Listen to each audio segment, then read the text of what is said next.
Se créer un entourage intéressant, c'est vraiment pas facile. J'avais envie de vous en parler un peu aujourd'hui.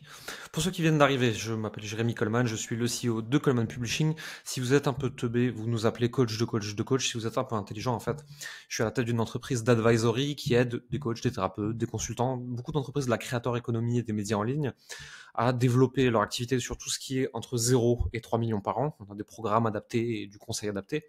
Tout ce qui est au-dessus, j'y connais absolument rien. Voilà globalement ce qu'on fait. Et j'ai une personne autour de moi qui m'a demandé comment est-ce qu'on se crée un entourage de choc, en fait, comment on fait pour avoir un entourage un peu stylé et pour rencontrer des gens intéressants. Et j'avais envie de vous parler un peu de ça aujourd'hui. La première chose, ce qu'on entend beaucoup, c'est moi j'aimerais être ami avec des gens connus, que ce soit des entrepreneurs inspirants, des sportifs, des stars, ce que vous voulez. J'aimerais être ami avec des gens connus. Alors, spoiler alerte, eux pas. Ils veulent pas être amis avec vous, et c'est pas grave, hein, moi j'ai aucun ami célèbre, hein, on s'en fout en fait sur le principe. Pour être ami avec des gens célèbres, soit vous les connaissez depuis petit, soit vous êtes dans les mêmes sphères qu'eux, soit par un concours de circonstances, vous avez été un élément clé à un moment de leur vie. Globalement, hein, je caricature un peu, mais dans l'idée c'est ça.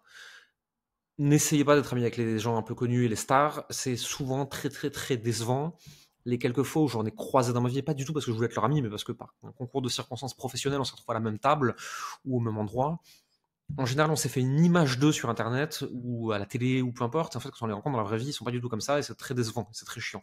Et d'ailleurs, il faudrait jamais rencontrer genre ces idoles ou des trucs comme ça. C'est très triste comme situation. Et moi, je sais que en international, il y a sûrement des gens que j'idéalise. Hein. Heureusement, ils sont pour la plupart morts. Et ça me rendrait probablement très triste de me confronter à la réalité de qui ils sont.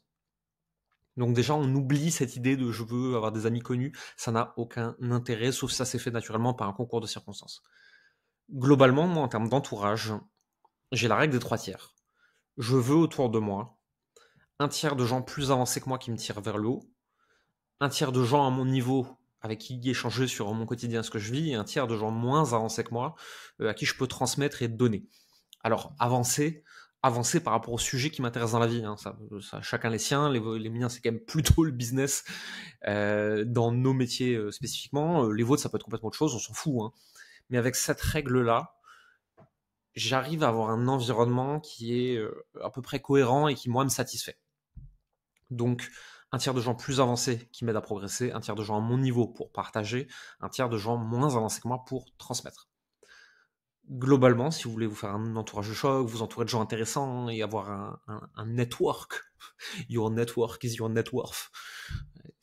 Aïe aïe aïe. Si vous voulez avoir ce genre d'entourage, et c'est cool de l'avoir, hein, c'est très intéressant.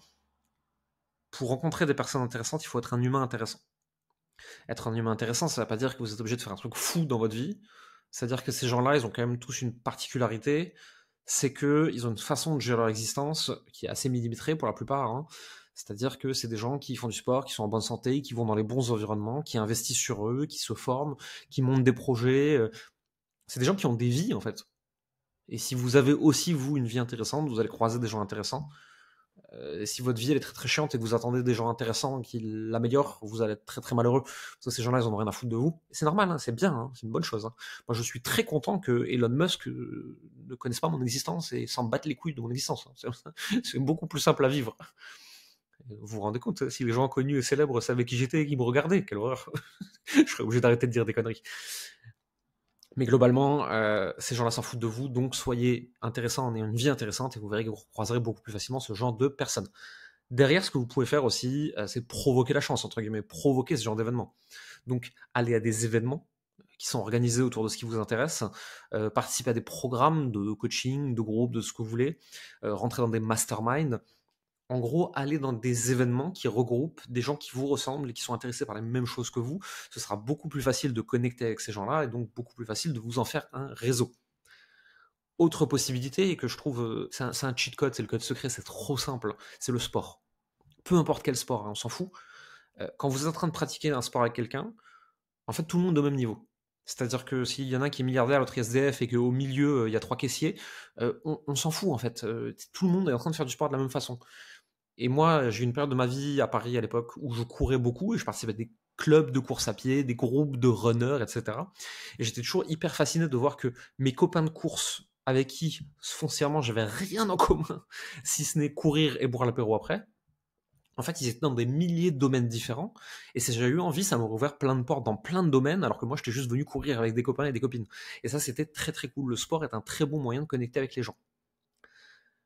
Globalement, un entourage intéressant, c'est aussi être avec des gens qui vous ressemblent, et donc qui sont aussi chelous que vous. Dans plein de sous-groupes de notre société, il y a des codes, il y a des spécificités, on est différent, on est un peu bizarre par rapport au reste du monde. En vous accoquinant avec ces groupes-là, c'est plus facile de vous créer un entourage à votre image, qui vous plaît, avec lequel vous vous sentez bien.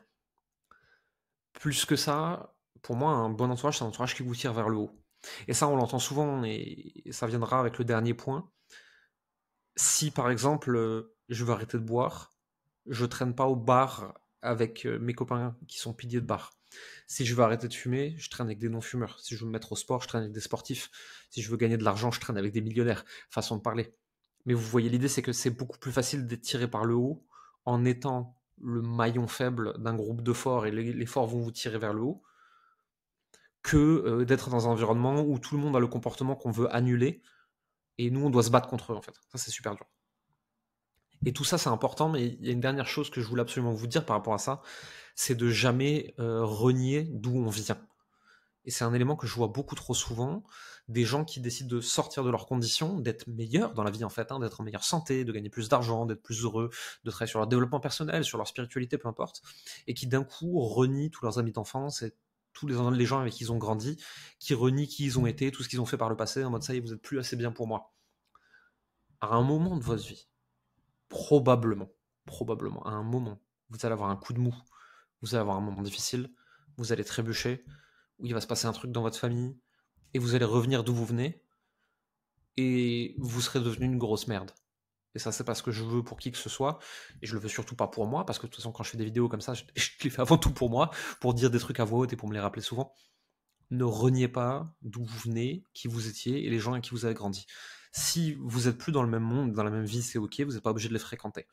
Ne les prenez jamais de haut, vous avez été l'un des leurs pour une raison ou pour une autre, vous n'êtes pas meilleur qu'eux. Vous avez juste pris un chemin différent. Dites-moi si ce genre de vidéo vous plaît, auquel cas j'en ferai beaucoup plus souvent. En gros, c'est moi qui allume ma caméra et qui raconte des trucs tout simplement. Allez, à très vite.